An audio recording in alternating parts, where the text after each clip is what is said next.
서울에서 대구로 가는 기차를 탔다.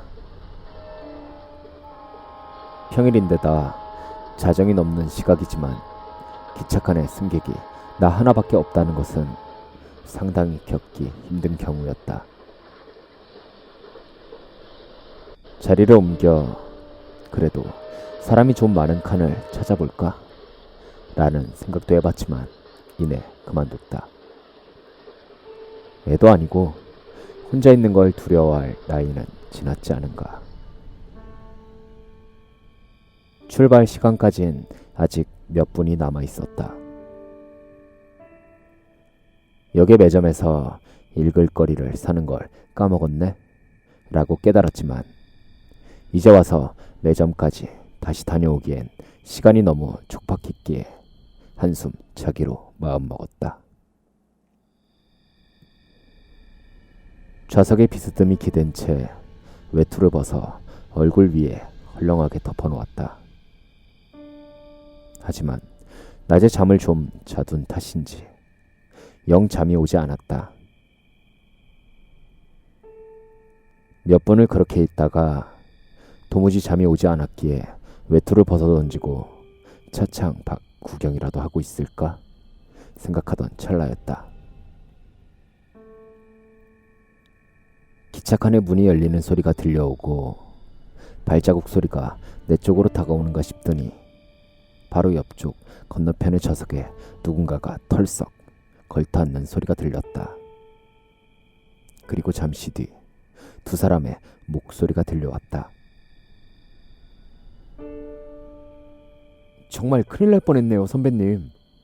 하마터면 진짜 놓칠 뻔했어요. 그러니까 내가 안마방 작작하라고 했잖아, 짜샤.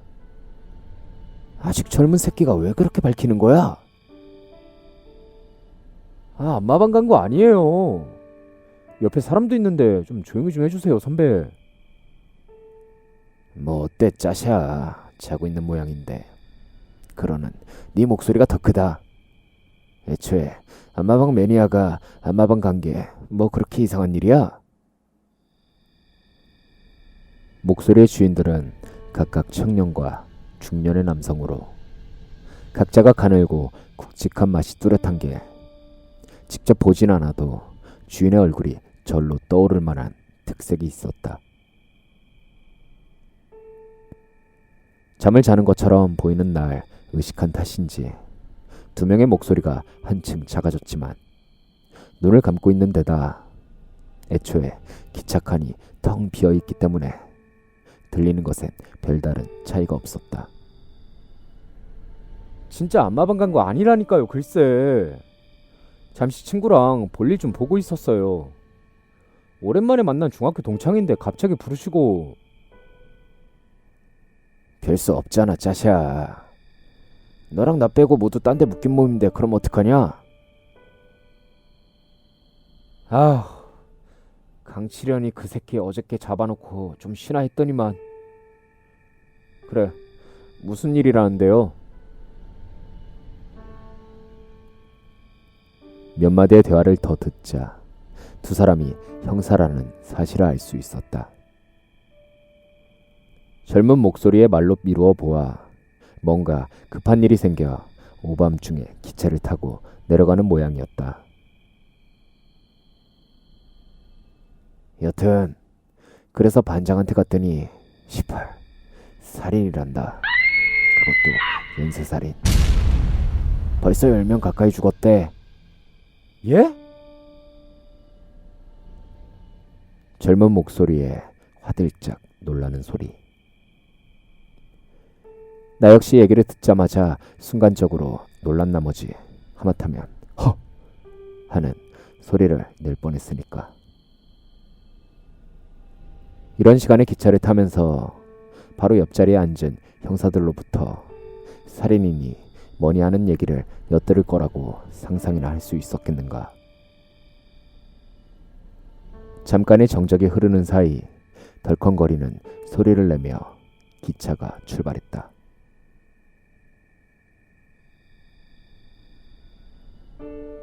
외투를 뒤집었어 아무것도 보이지 않는 껌껌한 시야 속에서 기차 소리만 울려 퍼졌다.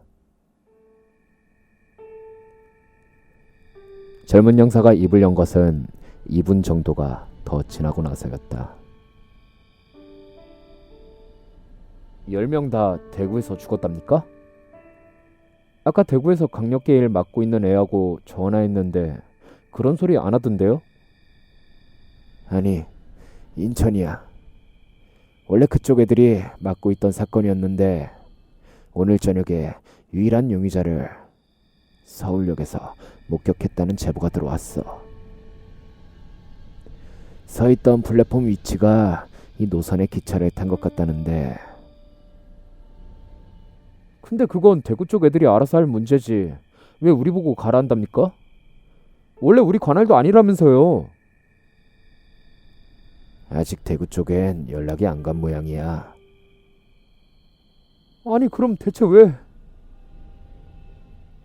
아직 언론에 까발려진 내용도 아니니까 공치사를 다 저쪽에 넘기기엔 아직 이르다는 거지. 말하자면 얘기가 길어져. 내가 형사들이라면 지금 이 기차에 범인이 숨어 있을지 않을까 하고 간단한 수색이라도 한번 고려해 봤으련만. 목격 제보가 들어왔다는 때와 한나절 정도의 차이가 나서인지 그들은 굳이 거기까지 생각이 미치지 않는 듯했다. 그들의 이야기가 끊어지지 않길 바라며 난 내가 할 수 있는 최대한 자연스럽게 자는 척을 유지했다. 그럼 우리 둘만 수사를 진행하는 겁니까? 형사라곤 해도 두 자릿수의 사람을 죽인 연쇄 살인범을 단 2명이서 맞닥뜨린다는 생각 때문일까? 젊은 쪽의 목소린 약간 떨리고 있었다. 걱정 마라 짜샤. 2명만으로 끝을 볼 것 같았으면 아무리 사람이 없기로써니 너 같은 반년짜린 데려오지도 않았겠지. 묶인 일 끝나는 대로 더 오기로 했어. 아마 내일 점심쯤이면 다들 서울에서 기차를 탈 거야. 우린 가서 사전 준비만 먼저 하고 있으면 돼. 아, 그런가요?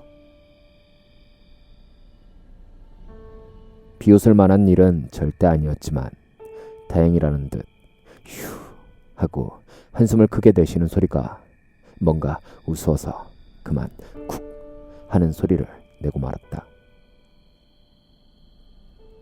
바로 숨을 멈추고 바짝 긴장했지만 그 둘에겐 전혀 들리지 않았는지 잠깐의 멈춤도 없이 얘긴 계속 이어졌다.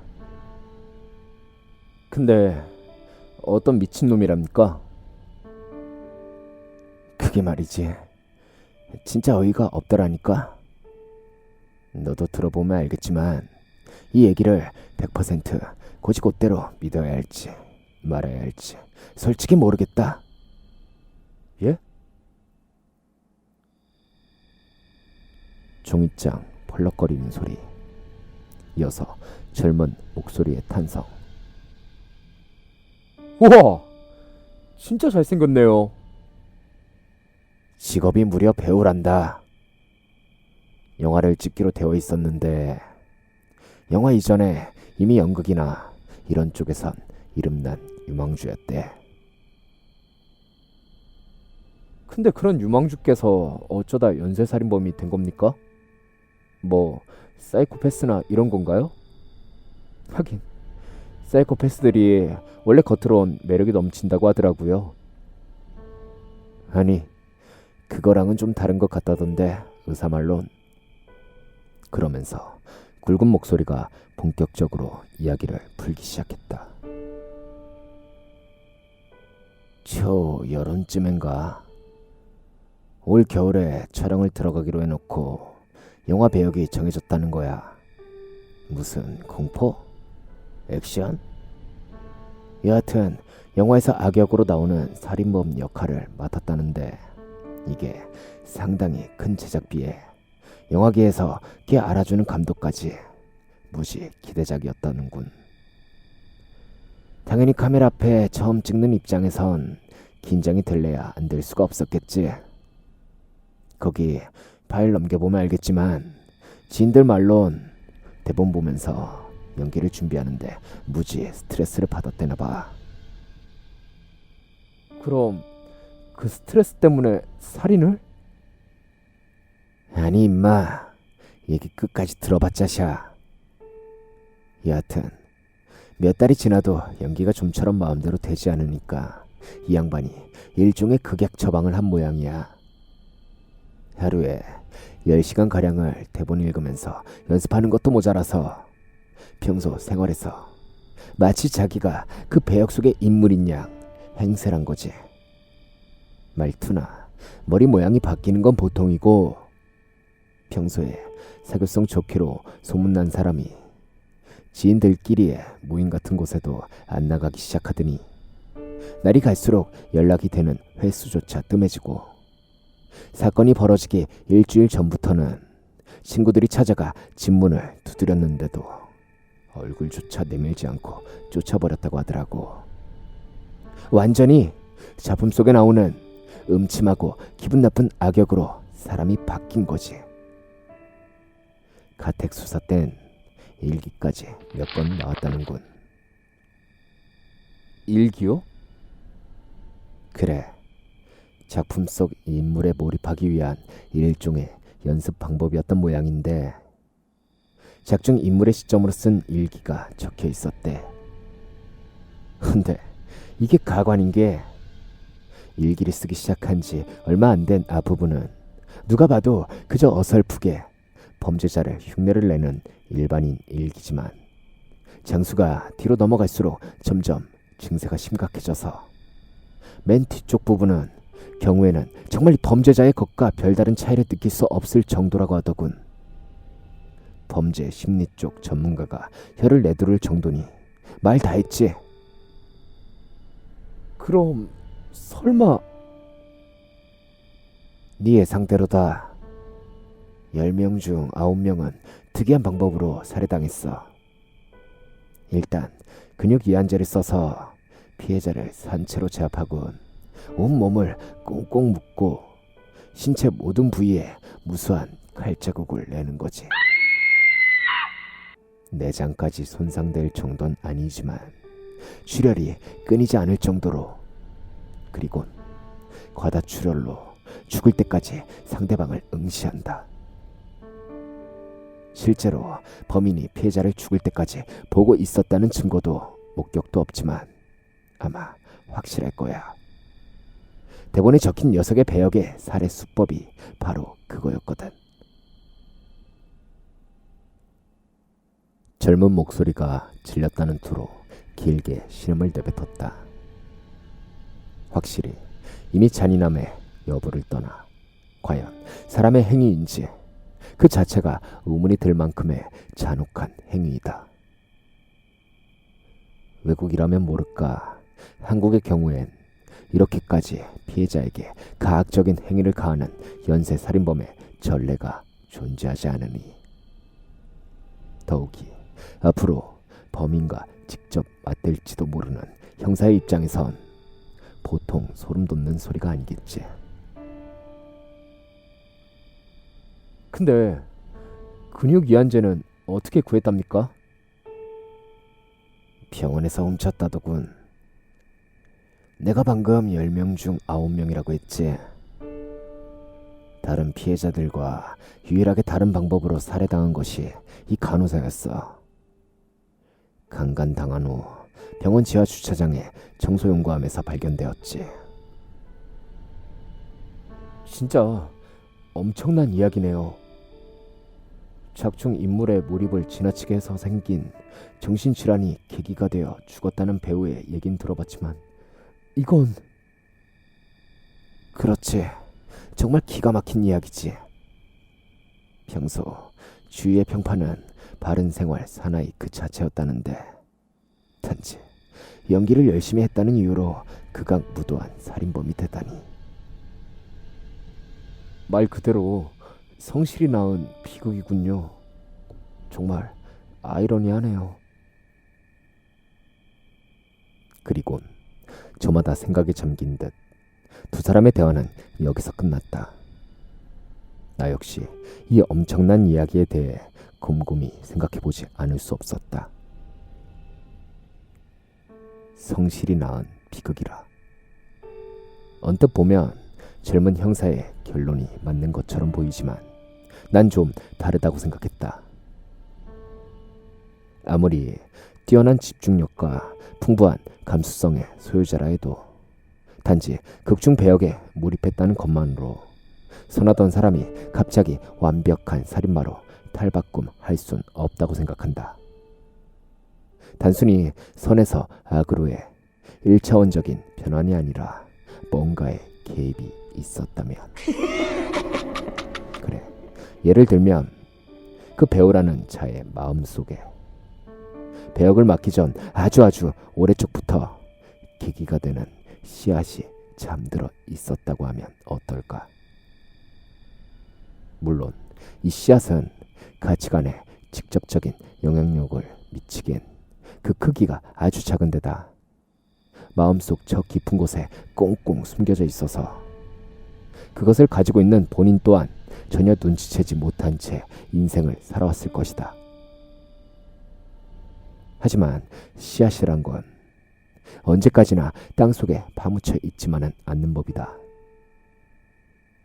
깊은 곳에 오랫동안 잠들어 있는 씨앗일수록 수분이나 영양분 등의 조건이 맞춰졌을 때 폭발적으로 성장하는 법이다. 그리고 이 경우에 씨앗의 성장을 촉진시킨 조건은 다름 아닌 그의 배역이 되는 것이다.